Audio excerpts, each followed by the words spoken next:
কাছে নিবেদন অজেয় রায়ের লেখা ভুতুড়ে গুদাম তদন্ত। শুরু হচ্ছে আজকের গল্প ভুতুড়ে গুদাম তদন্ত।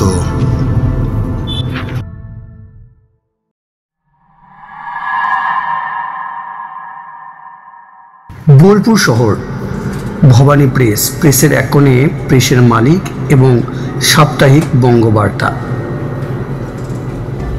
সংবাদপত্রের সম্পাদকের পার্টিশন ঘেরা ছোট্ট কুঠুরি। এক বিকেলে রিপোর্টার দীপক রায় সম্পাদক শ্রী কুঞ্জবিহারী মাইতির কামরায় ঢুকে সম্পাদকের মুখোমুখি চেয়ারে বসে বলল, হঠাৎ তলব কেন? টেবিলে ঝুঁকে শ্যামবর্ণ মধ্যবয়সী কুঞ্জবিহারী তখন একটা লেখা পড়ছিলেন। গোল গোল চোখে দীপককে এক প্রস্ত দেখে নিয়ে সম্পাদক গম্ভীরভাবে বললেন, বীরভূমের ভুতুড়ে বাড়ি নিয়ে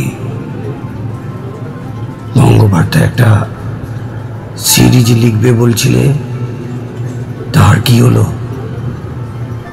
অনেক দিন স্টোরি দাওনি যে ওই নিয়ে, জানো কত পাঠক ডিমান্ড করছে? দীপক বেচার মুখে বলে, ভুতুড়ে বাড়ির খুঁজে পেলে তো লিখবো, তেমন কোনো বাড়ির খোঁজ পায়নি যে অনেকদিন। ঝাঁটা গোপ নাচিয়ে মুচকি হেসে কুঞ্জবাবু বললেন, তুমি পাওনি কিন্তু আমি পেয়েছি। কোথায়? এই বোলপুর শহরে রাইস মিল, মানে শ্রীহরি রাইস মিল কোথায় জানো? হ্যাঁ জানি, দেখেছি বাইরে থেকে বোলপুরের এক প্রান্তে।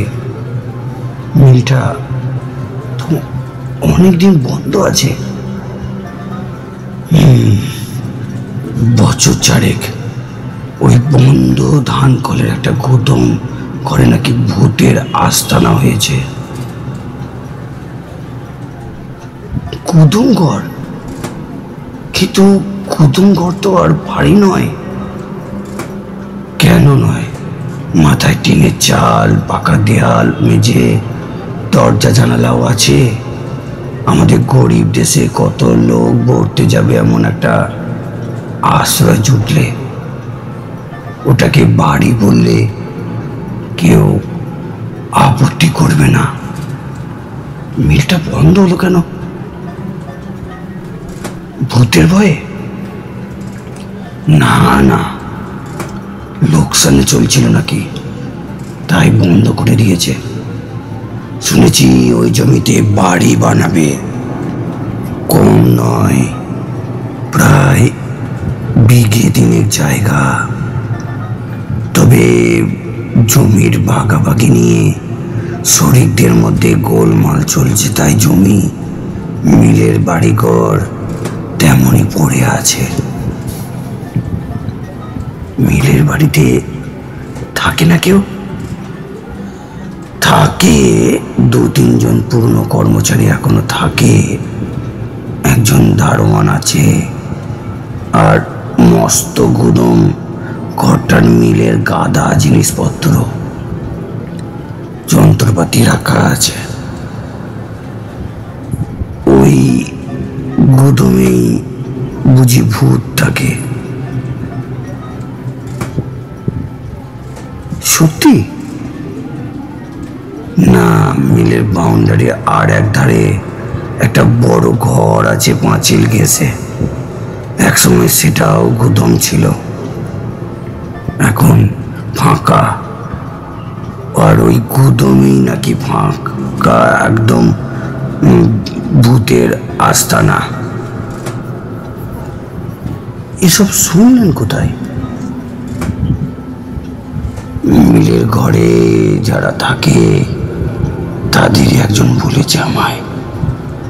মিলের বাসিন্দারা ভয়ে ওই ঘরটার ধারে কাছে যায় না রাতে। কি রকম উপদ্রব হচ্ছে ভূতের তাও? রাতে ওই ঘরের ভিতর থেকে নাকি কিরকম একটা নাকি সুরে কথা বলে, হাসি, এসব শোনা যায়। দীপক বুড়ো কুঁচকে খানিক ভেবে বলে, আমার তো মনে হচ্ছে ভূত নয়, অন্য কিছু। মানে? মানে রাতে কিছু বদলোক গাঁটি গাড়ে কাগজে ভাষায়, যাদের লেখে সমাজ বিরোধী, ইংরেজিতে অ্যান্টি সোশ্যাল। খোনা গলা শুনিয়েই তারাই মিলে লোকদের ভয় দেখিয়ে রেখেছে হয়তো, যাতে নির্বিঘ্নে আড্ডাটা জমাতে পারে। কেউ কি ওরকম সময় গিয়ে পরখ করেছে ভিতরে কারা, ভূত না মানুষ? হ্যাঁ, দেখেছে। মিলের দারোয়ান একবার মাস 3 আগে একজন সঙ্গী জুটিয়ে রাতে জানলা দিয়ে ওই গড়ের ভিতর টর্চ মেরেছিল। দেখে ঘর একদম ফাঁকা, অথচ তার একটু আগেই ওই ঘর থেকে কয়েকজনের গলা শোনা গেছে, হাসিও। গোটা রাতে ওই ঘর থেকে কাউকে বেরোতেও দেখেনি দারোয়ান। তারপর থেকে মিলের বাসিন্দাদের পুরো বিশ্বাস ওই খালি গোদাম ঘরে নিঘাত ভূতের উপদ্রব আছে। তবে এখনো পর্যন্ত মিলে যারা থাকে তাদের কোনো ক্ষতি করেনি ভূত। মিলের লোকেরাও ওদের একদম কাঁটায় না। এমন জোরালো প্রমাণ সত্ত্বেও দীপক অবিশ্বাসী ভঙ্গিতে মাথা নাড়ে। সম্পাদক রেগে বললেন, বেশ, নিজের চোখে পরখ করে আসো না, দিয়ে সত্যটা লেখো। নাকি ভয় করছে? ভয়? আমি কি যাব না বলেছি? তবে কেসটা বোধ হয় আপনার ভুতুরে বাড়ি সিরিজে ঢোকানো যাবে না। বেশ, যা দেখবে তাই লিখবে, তবে একটু সাবধানে যেও। সমাজ বিরোধী দুষ্কৃতীরা ভূতের চেয়ে বেশি ডেঞ্জারাস। বাঁকা হেসে মন্তব্য করেন কুঞ্জ বিহারী। দীপক উঠে পেরে বলে, যাব, শীঘ্রই যাব। আপনি মিলের মালিক বা দারোয়ানকে বলে রাখবেন যে আমি মিলের ভিতর কয়েকদিন টহল দেব রাতে। অল রাইট, সম্পাদক আশ্বাস দেন। দীপক প্রথমে একদিন গিয়ে শ্রীহরি রাইস মিলের বাইরে দিয়ে চারপাশটা ঘুরে দেখল। পাঁচিল ঘেরা মিল এলাকা, তবে পাঁচিল তেমন উঁচু নয়। অনেক জায়গায় পাঁচিলের ইট খসে পড়েছে, নিচু হয়ে আছে পাঁচিল। ইটের খাঁজে পা দিয়ে অনায়াসে পাঁচিল টপকে ভিতরে যাওয়া যায়। ধানকলের লম্বা আকাশ ছোঁয়া চিমনিটা কেমন বিষণ্ণভাবে দাঁড়িয়ে। ভিতরের ঘর বাড়িগুলো চোখে পড়ে বাইরে থেকে। ধানকলের এলাকার মধ্যে ধারে ধারে কয়েকটা মস্ত ডালপালা মেলা গাছ। ধানকলের পাঁচিল ঘেঁষে বাইরে চারিদিকেই রাস্তা।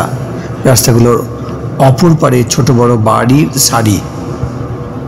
বহু লোক ও গাড়ি চলাচল করছে ওইসব রাস্তা দিয়ে। মাঝখানে বিশাল এলাকা জুড়ে এই নিস্তব্ধ ধানকলটা। যে গুদামটার কথা বলেছিলেন কুঞ্জবিহারী, সেটাও চোখে পড়ল রাস্তা থেকে। বিরাট এক আম গাছের পাশে মাঝারি সাইজের একটা টিনের চালের ঘর। পরদিন দুপুরে দীপক শ্রীহরি রাইস মিলের ভিতরে ঢুকলো গেট দিয়ে। মস্ত চওড়া লোহার গেটের একটা পাল্লা খোলাই ছিল। দীপক সোজা হাজির হয় মিলের দারোয়ান গয়া প্রসাদের কাছে। নিজের পরিচয় দিতে গয়া প্রসাদ শশব্যস্ত হয়ে দীপককে নিয়ে বসালো একটা ঘরে। বলল,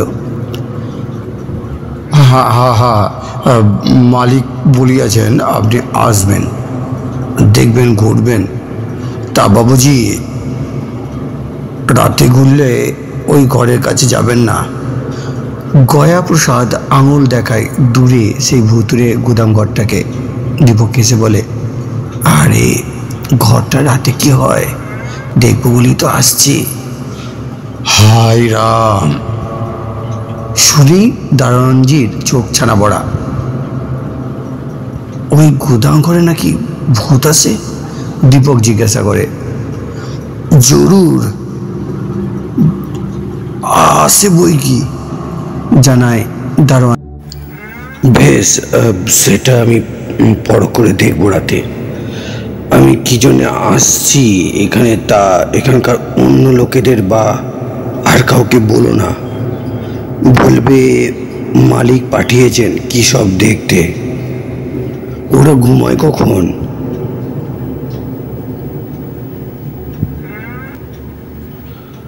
তো রাত 9টার ভেতর সব ঘুষে যায় আপনা কামড়ায়। দিনভর বাইরে অন্য কাম করে, রোজগারের ধান্দায় সন্ধ্যায় ফেরে। গেট বন্ধ করো কটায়? এই রাত 8, সাড়ে 8টে। ঠিক আছে, আমি রাত 8টার আগে চলে আসবো। ওই তোমার ঘরে অপেক্ষা করব। অন্য সবাই শুয়ে পড়লে তখন বেরোবো চক্কর দিতে, দেখি তোমাদের কেমন ভূত। দারোয়ান হাত জোর করে বলল, বাবুজি এ কাম করবেন না, বহুত মুশকিল হতে পারে। তুমি ঘাবড়িও না, আমি ভূত প্রেত নিয়ে অনেক কারবার করেছি। আমি মন্তর জানি, ভূত আমার কিচ্ছু করতে পারবে না। ভরসা দেয় দীপক। হতাশভাবে ঘাড় নাড়ে দারোয়ানজি। দারোয়ানকে সঙ্গে নিয়ে তখনই গোটা মিল একবার ঘুরে দেখে নেয় দীপক। তখন গরমকাল, মিল এলাকার মাঝামাঝি জায়গায় ঘাট বাঁধানো এক পুকুরে কয়েকজন স্নান করছিল। গয়াপ্রসাদ জানায় যে এরা বাইরের লোক, রোজ এই পুকুরে চান করতে আসে। কেউ আসে পাঁচিল ডিঙিয়ে, কেউ বা মেন গেট দিয়ে। একধারে মিলের ছাই জমে জমে বিরাট এক ঢিপি। মিলের ঘরবাড়ি, বড় গুদামের সামনেটা আর ধান শুকোনোর জন্য প্রশস্ত সিমেন্ট বাঁধানো চত্বর মোটামুটি পরিষ্কার রাখা আছে। তবে বাকি অংশে ঘাস ও আগাছা জন্মে প্রচুর একটা স্তূপ তৈরি হয়েছে। দূরে পাঁচিলের গায়ে সেই পরিত্যক্ত ভুতুরে গুদাম ঘরটাও একবার ঢুকে দেখে নেয় দীপক। গুদাম ঘরটা দরজা আছে, টিনের পাল্লা ভেজানো। পাল্লাটা টানতেই ক্যাঁচ যন্ত্রণাময় আওয়াজ করে পাল্লা খুলে আধাআধি সেই ফাঁকা ঘর দিয়ে ঢোকে দীপক। তবে গয়াপ্রসাদ ঢোকে না ঘরে। গুদামটা একদম খালি। নানা জায়গায় পাকা মেঝের চটা উঠে গেছে, দেওয়ালের পলেস্তারা খসে পড়েছে। ঘরের ভিতর মেঝে থেকে হাত দুই ওপর দিয়ে দুদিকে দেওয়ালে সিমেন্টের চওড়া টানা তাক। দুটো লম্বাটে প্রায় ছাদ সমান উঁচু সিমেন্টের চওড়া থাক থাক তাকও রয়েছে, যেন পাল্লাবিহীন আলমারি। এসব তাক একদা মাল রাখার জন্য তৈরি হয়েছিল বোঝা যায়। পুরো ধুলো জমেছে মেঝেতে ও তাকগুলোয়। একটা ছোট জানলা আছে ঘরে, তার পাল্লা নেই, তবে মরচে পড়া মোটা মোটা লোহার শিকগুলো আজও অটুট। শিকের ফাঁক দিয়ে বিড়াল, পাখি ইত্যাদিরা যে ঘরে ঢুকতে পারলেও বড়সড় মানুষ গলতে পারবে না। দীপক নজর করে যে ঘরের এক কোণে মেঝেতে কয়েকটা দগ্ধ মোমবাতির অবশিষ্ট পড়ে রয়েছে। ঘরের কাছে আম গাছটায় কচি আম ধরেছে প্রচুর। আধ ঘন্টা ঘুরে দেখে নিল। মিল থেকে বেরিয়ে যায় দীপক। তারপর ওই সময় দারোয়ানজি ছাড়া মিলের বাসিন্দারা আর কেউ ছিল না এলাকায়। দীপক আবার ফেরে মিলে রাত 8টার কিছু আগে। সোজা গিয়ে ঢোকে দারোয়ানজির কুঠুরিতে। 3জন বয়স্ক ব্যক্তি ঘরগুলোর সামনে বারান্দায় বসে গল্প গুজব করছিল। তখন তারা কৌতূহলী চোখে দেখল দীপককে, তবে কথা বলার চেষ্টা করে না। দীপক যে আসবে দারোয়ানজি তাদের সে খবর দিয়ে রেখেছে বোঝা যায়। সৌভাগ্যের বিষয় মিল বন্ধ হলেও ওখানে বৈদ্যুতিক আলোর ব্যবস্থা নষ্ট হয়নি। দারোয়ানজির ঘরে এবং আর যে দুটি ঘরে লোকেরা বাস করে সেখানে ইলেকট্রিক বাল্ব জ্বলে। বড় গোদামটা অন্ধকার, তবে ঘরগুলোর সামনে চত্বরে লম্বা পোস্টের মাথায় একটা টিউব লাইট জ্বলে সারা রাত। মিল এলাকায় পাঁচিল অবধি সেই আলো আবছা হলেও পৌঁছায় খানিক, তবে বড় গাছগুলোর তলায় ছায়া ঢাকা অন্ধকার। রাত 9টা নাগাদ অন্য দুই ঘরের দরজা বন্ধ হয়ে যেতে দীপক বাইরে বেরোয় ভুতুরে গোদাম তদন্তে। দারোয়ান অল্প কিছুটা দীপকের সঙ্গে এসে থেমে যায়। রাম রাম রাম রাম রাম রাম রাম। পিছনে গয়া প্রসাদের প্রার্থনা কানে আসে দীপকের। সে পুকুরের পাশ দিয়ে ধীরে হেঁটে গিয়ে সে গোদামটার থেকে 50 দূরে একটা গাছের নিচে অন্ধকার একটা আধ ভাঙা ছোট বেদির ওপর লুকিয়ে বসে। এখান থেকে গোদামটা মোটামুটি দেখা যায়। ঘণ্টাখানেক চুপচাপ ঠায় বেদিতে বসে থাকে দীপক। তার দৃঢ় বিশ্বাস যে ওই গোদামের বদনামের জন্য দায়ী কিছু সমাজ বিরোধী। তারাই ওখানে গোপনে জমা হয় রাতে, খোনা গলায় কথা বলে ধানকলের লোকেদের ভয় দেখিয়ে দূরে সরিয়ে রাখে। নইলে ওই গুদাম ঘরে মোমবাতি জ্বালিয়ে কে? ভূতের কি আলোর দরকার হয়? সমাজ বিরোধীগুলো ধানকল এলাকায় ঢোকে নিশ্চয় পাঁচিল টপকে। ঘণ্টাখানেক কেটে গেলেও কোনো লোকের দেখা পেল না দীপক। কেউ গেল না ওই ভুতুরে গুদাম ঘরটার দিকে। দীপক বুঝলো যে আজ আর কেউ হয়তো আড্ডা জমাতে আসবে না ওই ঘর। ঠিক আছে, কয়েক রাত ওয়াচ করব ঘরটা। এখন কি ফিরে যাব? না, ঘরটা একবার উকি মেরে দেখা যাক, এ কথা ভাবতে লাগলো। যদি কেউ তার নজর এড়িয়ে ইতিমধ্যে ঢুকে থাকে। সেই বিশাল নিস্তব্ধ এলাকায় একা কোনো সমাজ বিরোধীর হঠাৎ মুখোমুখি হয়ে গেলে যে বিপদে পড়বে তা জানে দীপক। তাই ভয় ভয় করছিল না তা নয়, এদিক সেদিক তাকাতে তাকাতে পা টিপে টিপে টর্চের আলো যথাসম্ভব কম জেলে সে ঘরটার কাছে পৌঁছয়। আক্রান্ত হলে আত্মরক্ষার অস্ত্র বলতে একটা ছোট্ট মোটা লোহার রড মাত্র সম্ভব। কাঁধের ঝোলায় এনেছে রডটা, তবে গুন্ডা বদমাশ সমাজ বিরোধীরা সাধারণত কাপুরুষ হয়। জয়বাদ এখানে দেখা হয়ে গেলে একখানা পুলিশি হুঙ্কার ছালে ওরাই উল্টে পালাবে। ভূত নয়, মানুষ বুঝলে মিলের দারোয়ান আর অন্য লোকেরাও এগিয়ে আসতে পারে তার সাহায্যে। তবে একটা দুটো গুন্ডার মোকাবিলা করার সামর্থ্য তার নিজের আছে। গুদাম ঘরের পাশে গিয়ে দীপক কান পাতে। না, কোনো শব্দ হচ্ছে না ঘরের ভিতর থেকে, কোনো আলোও দেখা যাচ্ছে না ভিতরে। বিকালে দীপক গোদামটার দরজার পাল্লা ফের টেনে বন্ধ করে দিয়েছিল যাবার সময়। এখন সাবধানে খানিক ফাঁক করে পাল্লা, কোনো রকমে গলে ঢুকে পড়ে ঘরে। ঘরের ভিতরটা অন্ধকার, শুধু খোলা জানালা দিয়ে সামান্য আলোর আভা দেখা যাচ্ছে ধানকলের টিউবলাইটের। দীপক টর্চ জ্বালার আগেই কেউ তার হাত থেকে এক হ্যাঁচকায় টর্চটা কেড়ে নিল। সঙ্গে সঙ্গে ঘরের মধ্যে থেকে কারো বিকৃত খোনা গলায় ধমক শোনা গেল।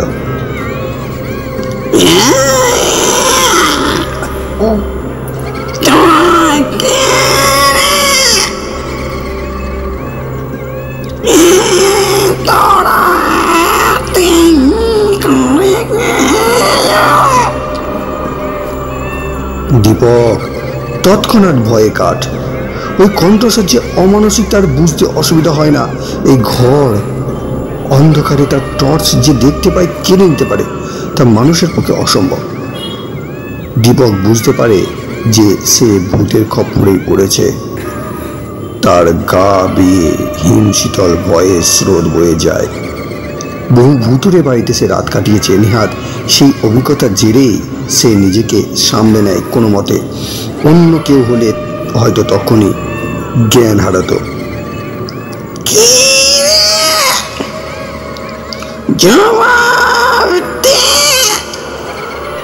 ফের ধমক। দীপক কাঁপা গলায় উত্তর দেয়, আমি একজন রিপোর্টার, মানে সাংবাদিক। এই ঘরটায় রাতে তেনারা আসেন শুনলাম, ভাবলাম আপনাদের একটা মানে ইন্টারভিউ নিয়ে ছাপাবো আমার কাগজে। এছাড়া আমার আর কোনো মতলব নেই।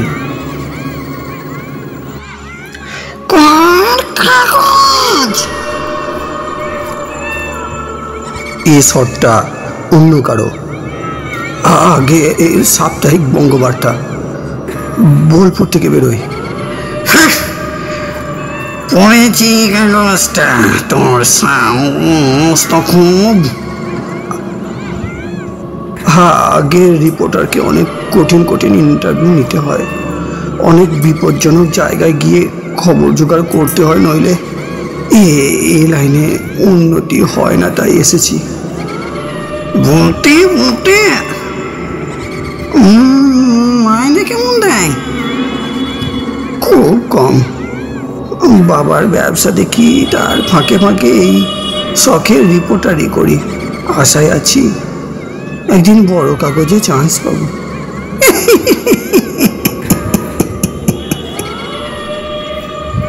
মেরে কেস বটে না রো, বেঁচে থাকতে কোনো একটা রিপোর্টার আমার সাথে একটা কথাই বলেনি, মরে যেতে এখন চিন্তার বাড়িতে। মরে দর বেড়ে গেছে, কি বলিস? তা যা বলে যে জগা, সায় দেয় ঈশ্বর নাড়ু। বেশ বেশ, বলো কি জানতে চাও? ভরসা পেয়ে দীপক বেদিতে বসলো দেওয়ালে ঠেস দিয়ে।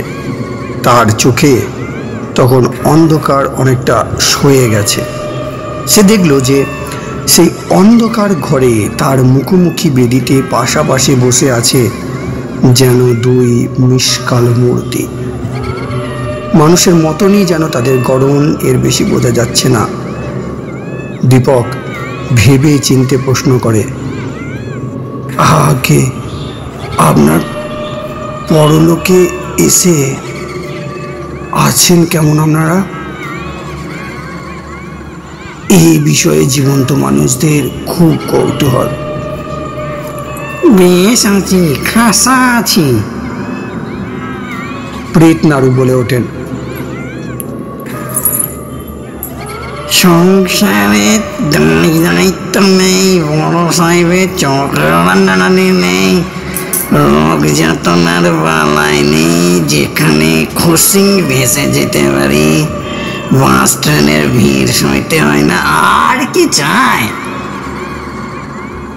জানো বলেছিস। অন্য অশরীরী সায় দেন। দীপক দুম করে একটা প্রশ্ন করে, আগা মানে আচ্ছা, আপনারা এমন নাকি সুরে খোনা গলায় কথা বলেন কেন? মরে অশরীরী হলে কি গলার দোষ হয়? একটু হয় বটে, বললেন নাড়ু।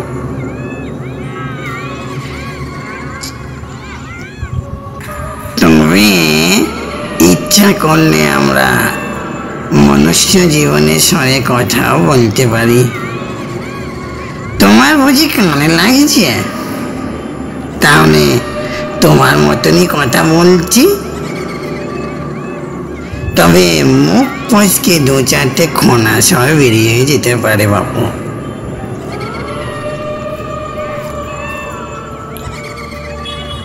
বলছেন অশরীরী জগতে আপনারা ভালোই আছেন তাহলে? পুরনো প্রশ্নটার সূত্র ধরে দীপক। হ্যাঁ, তবে জগাটা যতদিন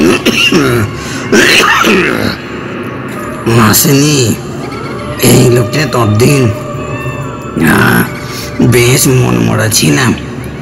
এই জগা মানে জগবন্ধু পাল আর আমি ছেলেবেলার বন্ধু। মনুষ্য জন্মে প্রায় প্রতিদিনই দুজনে খানিক গল্প না করলে মন খারাপ হয়ে যেত। তা 68 বছর বয়সে আমি আগে চলে এলাম পরলোকে। তখন ভারী একা লাগতো। জগা এলো বছর 5 বাদে, তারপর আর কষ্ট নাই। তবে এখন আড্ডাটা দিনে হয় না, হয় রাতে। দুজনে বুঝি এক পাড়ায় ছিলেন? বোলপুরের এক পাড়ায় একসঙ্গে পড়েছি স্কুল কলেজে। কি করতেন মানুষ জন্মে? আমি চাকরি আর জগা ব্যবসা। তবে মনে রেখো, ছোটখাটো ব্যবসা করতে বটে, কিন্তু শখের যাত্রা জগতের নটসূর্য সেই জগা পালের নাম তখন বীরভূমের সবাই জানতো। ওহ, যেমন ছিল চেহারা কানা, তেমনি গলার দাপট। ওর অট্টহাসিতে যাত্রা আসরে মায়ের কোলের কত শিশু যে আঁতকে কোকিয়ে উঠেছে। তোমার বাপ যেটাকে জিজ্ঞাসা করো, জগা পালের অ্যাক্টিং তারা ঠিক দেখেছে।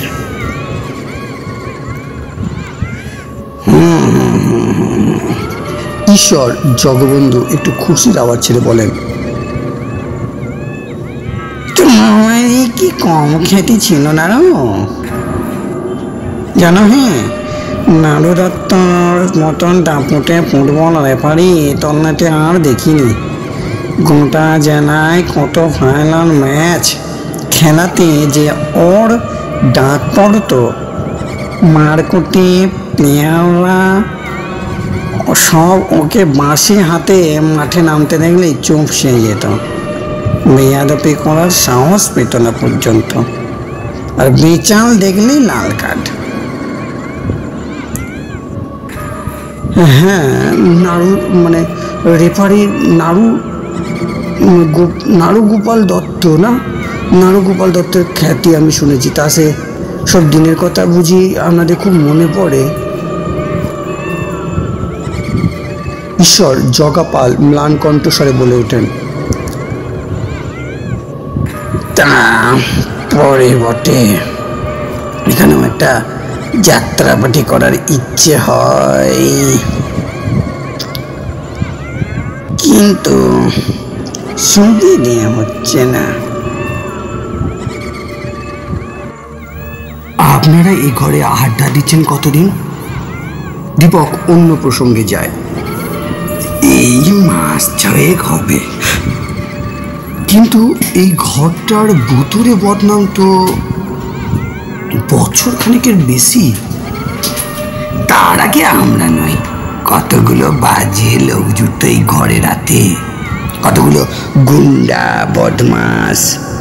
তারাই আমাদের মতন গলা করে ভয় দেখাতো, যাতে অন্য মানুষ ঘরটার কাছে না ঘেঁষে রাতে। আমরা তো তাদের ভয় দেখিয়ে তাড়িয়ে দিয়েছি। লোকগুলো এখনো রাতে ঢোকে মিলে মাঝে মাঝে, তবে দূরে বসে গুলতানি মারে, এই ঘরের কাছে আসে না। আপনারা আগে কোথায় আড্ডা দিতেন? বোলপুরে একটা মস্ত পুরনো বাড়ি চিলেকোটায়। বাড়ির একতলা দোতলায় লোক বাস করত, তবে চিলেকোটায় থাকতো না কেউ। কিন্তু সেই বাড়ি ভাঙতে শুরু করলো, নাকি নতুন হাল ফ্যাশনি ফ্ল্যাট বাড়ি বানাবে সেখানে। মানুষ এখন আর পুরনো বাড়ি ঘর কিচ্ছু টিকতে দেবে না। বাড়ি স্বার্থপর হয়ে যাচ্ছে, তাই বাধ্য হয়ে খোঁজ করতে করতে এই কুদুম ঘরটার সন্ধান পেলাম। একটা মতলব জাগে দীপকের মনে। সে জিজ্ঞেস করে, আচ্ছা, যে বদলোকগুলো আগে আসতো, যে এই ঘরে যারা আসতো, তাদের চেনেন কিনা। সব কটাকে চিনি না, দুটোকে চিনি। তেলকলের মালিক কেষ্টদাসের বেটা বাপি আর ভুবনডাঙ্গার আদিনাথের ছোট ছেলে গজ্জু। আদিনাথ এত ভালো লোক ছিলেন, ওর ছেলেটা একদম বুকে গেছে। ইস! এই সময় হঠাৎ জানলা শিকের ফাঁক দিয়ে গলে একটা গাঢ় কালো ছায়া সুদূত করে ঘরে এসে ঢুকলো। ঈশ্বরনারু ও জগবন্ধু অমনি উচ্ছ্বসিত হয়ে বললেন, আরে আরে মুক্তা, এত দেরি যে! ছায়াটি যেন মানুষের মূর্তি ধারণ করে জগা নাড়ুর পাশে বসে গম্ভীর স্বরে বলল,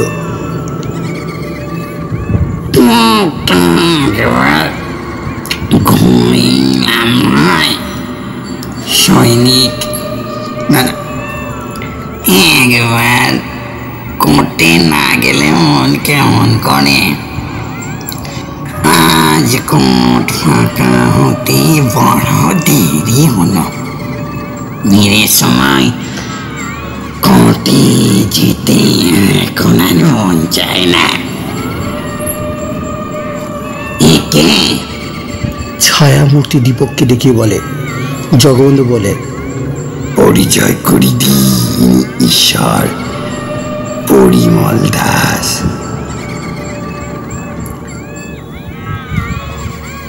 মুক্তারি করতেন, বিচক্ষণ মানুষ ছিলেন।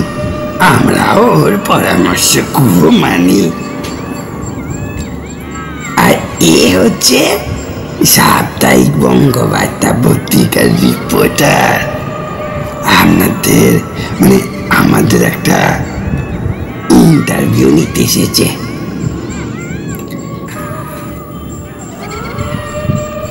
এর অসুবিধা হচ্ছে বলেই আমরা মনুষ্য জন্মের স্বরেই কথা বলছি।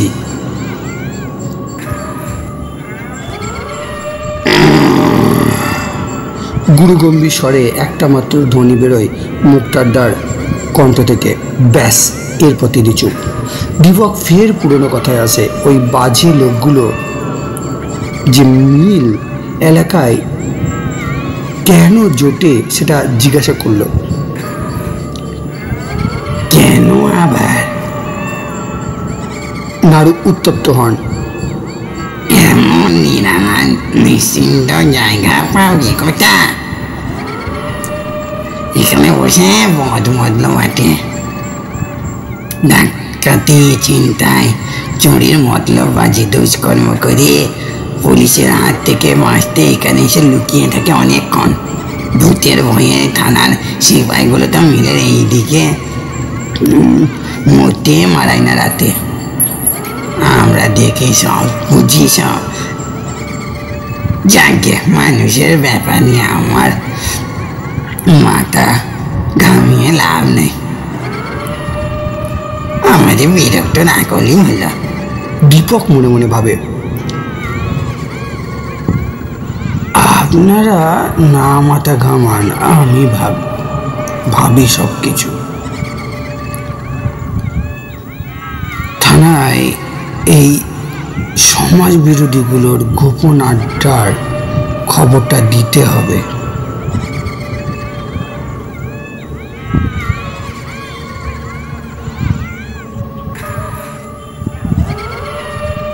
তার কানে জগবন্ধুর পরের বাক্য দুটি যেতে চমকে যায়। এই ঘরটা আমাদের ছাড়তে হবে হে, এখানে আর পোষাচ্ছে না। কেন জানতে চাই দীপক। এই ঘরের ঠিক পিছনে একটা বাড়িতে জেনারেটর বসিয়েছে। ওখানে একটা নার্সিং হোমে লোডশেডিং হলে বিদ্যুৎ দেবে বলে। প্রায় রাতে তো এখানে কারেন্ট থাকে না, তখন ওই জেনারেটরটা চালায়। কি বিকট শব্দ হয়। বেশি শব্দ আমরা সইতে পারি না, তাই নতুন কোনো আড্ডার জায়গায় খোঁজ চলছে।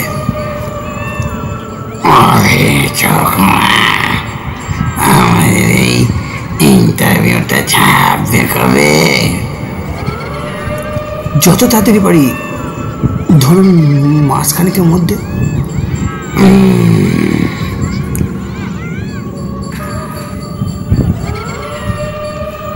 জগবন্ধু, নরগোপাল, ভেবে দেখো, একে আজ জ্যান্ত ছেড়ে দেওয়া কি উচিত হবে? এখানে আমাদের আড্ডা কিন্তু সর্বনাশ হয়ে যাবে। কেন? জগবন্ধুর অবাক প্রশ্ন। কাগজে এই খবর বেরোলে গাদা গাদা লোক এসে জুটবে এখানে, রাতে একা নয়, দল বেঁধে আসবে মজা দেখিতে, আলো ফেলবে ঘরটায়, হট্টগোল করবে।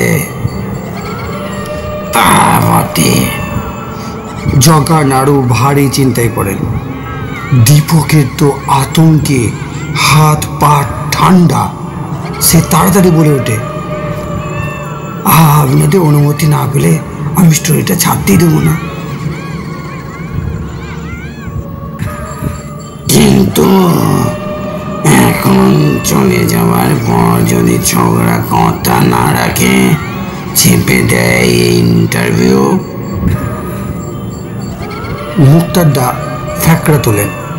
না না না না না, তেমন কাজ আমি কখনো করব না। বোঝায় দীপক প্রাণের দায়ে। আপনারা এই ঘর ছেড়ে গেলে তবেই চাপবো, কথা দিচ্ছি। কথার খেলা বলে তোমায় কিন্তু ঠিক খুঁজে বের করে ঘাড় মটকাবো, মনে রেখো। শাসালেন জগবন্ধু। ভরসা দিতে আরো কিছু বলতে যাচ্ছে দীপক, এমন সময় এক ছায়ামূর্তি শুরুত করে জানলা শিক গলে ঘরে ঢুকলো। অমনি নারুগোপাল ও জগবন্ধু বলে উঠলেন, আরে নারায়ণ যে, ভাবছিলাম আজ আর তুই এলি না। ছায়ামূর্তি হারান উৎফুল্ল কণ্ঠে বলে ওঠে, পেয়েছি পেয়েছি। কি পেয়েছিস? নারুগোপাল, জগবন্ধু, স্বল্পবাগ মুক্তাদা অবধি উদ্গ্রীব প্রশ্ন করেন।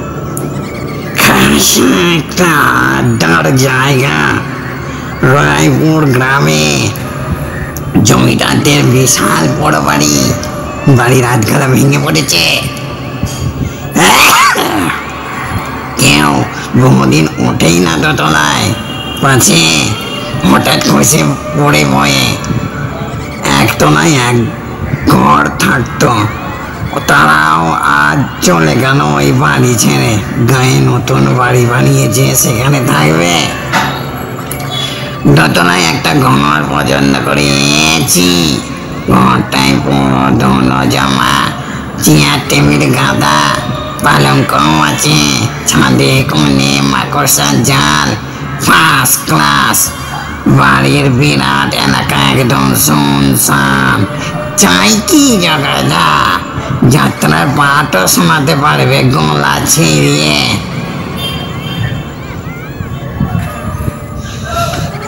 বাহ, অতি উত্তম। কাল থেকে ওখানে বসা যাক। অভিমত মুক্তারদার। বেশ, তাই হবে। জগা নাড়ু সায় দেন। আমার এই স্টোরিটা তাহলে কি মাসখানেকের মধ্যে চাপাতে পারবো? ভয়ে ভয়ে জানতে চাই দীপক। বেশ, তাই ছেপো। অনুমতি দিলেন মুক্তারদা। আবার কি? এতক্ষণে হারানের নজর পড়ে দীপককে। এ হচ্ছে নারুগোপাল। উত্তর দিতে শুরু করেই সহসা চুপ মেরে যান। অন্যেরাও চুপ নিতর। কি ব্যাপার ঘটলো বোঝে না দীপক, তবে অন্যদের দেখা দেখি সেও নীরব হয়ে থাকে। মিনিট খানেক বাদে দীপকের কানে আসে মৃদু কথাবার্তার আওয়াজ। কারা চাপা কণ্ঠে কথা বলতে বলতে আসছে এদিকে। অশরীরা কিন্তু আগেই শুনেছে। কি তীক্ষ্ণ কান এদের। দীপক জানালার কাছে সরে গিয়ে বাইরে নজর করে। মিলের টিউবলাইটে যে সামান্য আলোটুকু পৌঁছেছে তাতে দেখে যে খোলা জায়গায় 3টি লোক। ঘর থেকে হাত 20-25 তফাতে একজন মাঝে মাঝে টর্চ জ্বালছে। লোক 3টের গড়ন মোটামুটি বোঝা গেলেও মুখ দেখা যাচ্ছে না। লোকগুলো আর একটু করে কাছে আসছে ধীরে ধীরে। চারিদিক নিঝুম, তাই ওদের কথাবার্তা কিছু কিছু শুনতে পায় দীপক। ওই দেখ, গুদমের দরজাটা অনেকখানি ফাঁক। কাল ভেজানো ছিল যে। নারুগোপাল ফিসফিসিয়ে বললেন, কচুর গলা।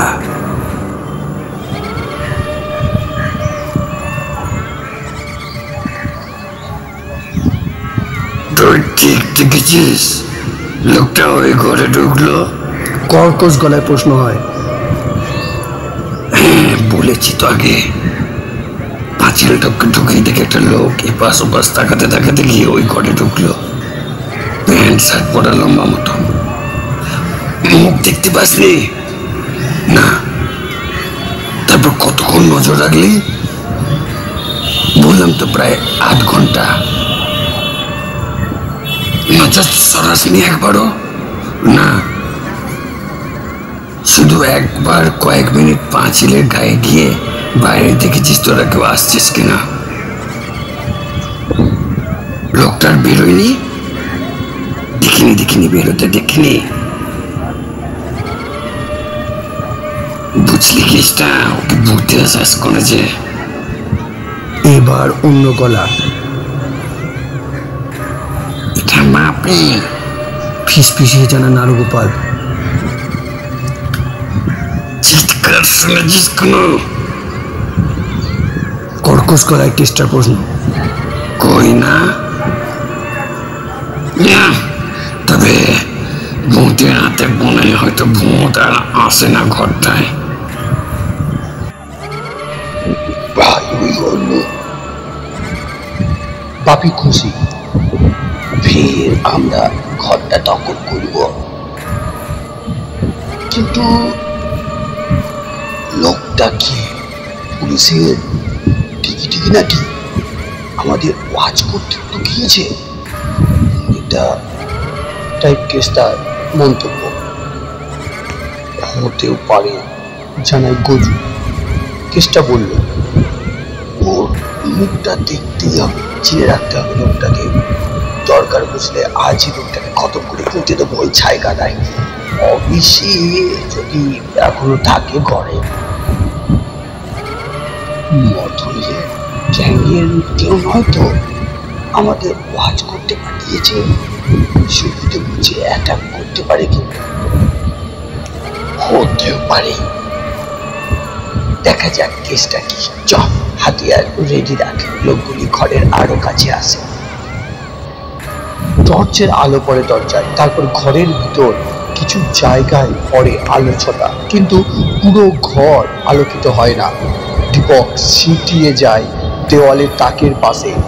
অশরীরীরা কিন্তু স্থির নির্বাক।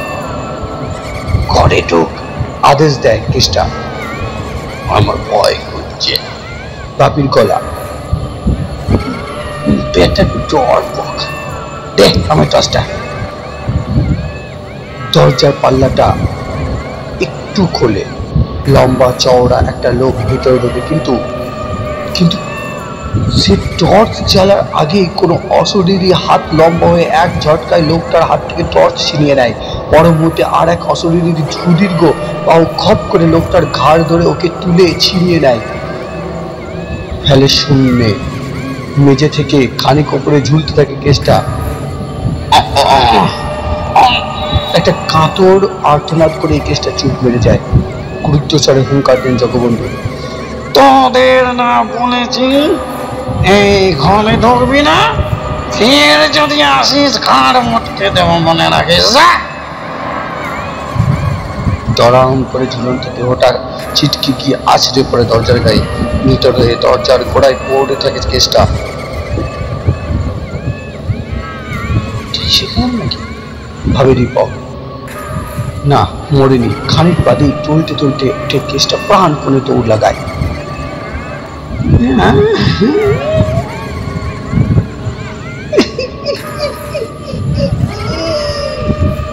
নত সূর্য জগা পালের ভৈরব কণ্ঠের অট্টহাসি কেসটাকে তাড়া করে পাঁচিল পার করে দেয়। ওর সঙ্গীরা আগেই উধাও হয়ে গেছে।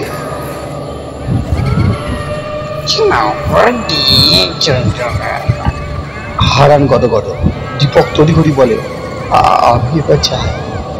লোকগুলো পালিয়েছে, এই সুযোগ আমার মুখ থেকে পেলে বিপদে পড়ব। আপনাদের অনেক ধন্যবাদ। নমস্কার, নমস্কার, নমস্কার, নমস্কার। অশরীরী কণ্ঠগুলি একযোগে বিদায় জানায়। দীপকের ইচ্ছে তারঞ্জির ঘরে বাকি রাতটুকু কাটিয়ে দিয়ে খুব ভোরে ডানকল থেকে টুক করে বেরিয়ে পড়বে। রুমালে মুখ থেকে দ্রুত পায়ে যেতে যেতে দীপকের মাথায় একটা চিন্তা করে, এই অদ্ভুত স্টোরিটা কি ছাপবে সম্পাদক? যদি বা ছাপেন, পাঠক কি বিশ্বাস করবে? শেষ হলো আজকের সমগ্র পর্বটি। ধন্যবাদ।